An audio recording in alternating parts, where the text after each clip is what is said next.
there in West Virginia. Back to one of our lead stories now, and this goes to the heart of the Benghazi matter. Now, newly declassified documents show that President Obama's closest military advisors knew within 15 minutes it was terrorism on September 11th. And that comes from General Carter Ham, the commander of military forces in all of Africa. Ohio Congressman Brad Wenstrup was asking questions of General Ham at that hearing that is now public, and he's with me live. And Congressman, good morning to you. Should point out you also served at Abu Ghraib for a time in Iraq as well. Here is part of the back and forth that you had on June 26 of last year. It reads, and it's lengthy, so bear with me. As a military person, I'm concerned that someone in the military would be advising that this was a demonstration. I would hope that our military leadership would be advising this was a terrorist attack. Ham. Again, sir, I think, there was some preliminary discussion about, maybe there was a demonstration, but I think at the command, I personally, and I think the command very quickly got to the point that this was not a demonstration, this was a terrorist attack. You follow, and you would have advised as such if asked. Would that be correct? And Ham's answer, well, and with General Dempsey and Secretary Panetta, that is the nature of the conversation we had. Yes, sir. And you thought, what then?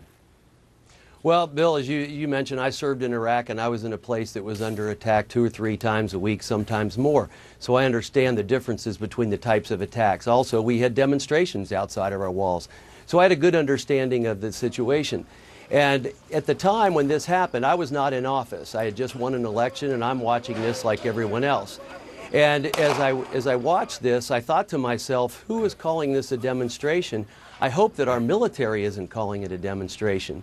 So as I got to Congress and we started having some of these hearings, I had the opportunity to go to a couple of these classified briefings. Although it's not my committee, I made an effort to get there to ask these very questions. Okay, now, your general reaction had to be what then if he's using the word terrorism within 15 minutes? Well, exactly right, and I was relieved to hear that there weren't military advisors that were calling this a demonstration gone out of control. So it pretty much answered what I suspected all along, that we were in some ways being given a different rendition of what actually happened that day and what the military thought was happening that day. All right, let me take you a month further, okay? July 31, again, it was top secret. It's now been declassified. This is the Marine Corps Colonel George Bristol. He ran special ops in Africa. This is shorter. This is you talking. So no one from the military was ever advising that you are aware of that this was a demonstration gone out of control. It was always considered an attack. His answer, yes, sir. On the United States, you say, yes, sir, we referred to it as the attack. So and that was basically, Brad, but how did it move, Congressman, from that type of framing to a video that was told to the American people and the rest of the world? Well, that's the real thing that we need to discover, isn't it? I'd love to know who was in the room that had those conversations that said, this is what we're going to tell the American people took place. I would really like to know the depth of that conversation. I think the American people would like to know the depth of that conversation and why they came out and said that. Because I didn't think that there could possibly be anyone in the military that was sitting down advising that this is what took place, a demonstration as opposed to an attack. Okay, but there was a conversation we now know at the Pentagon. Moments before, Secretary Panetta and who else went over to the White House to advise the president? It was a previously arranged meeting. Well, yeah, it was almost by happenstance that meeting took place, right? They just happened to be at the same place at the same time. Again, going back to my line of questioning is I wanted to know if anyone during the course of events was calling this a demonstration.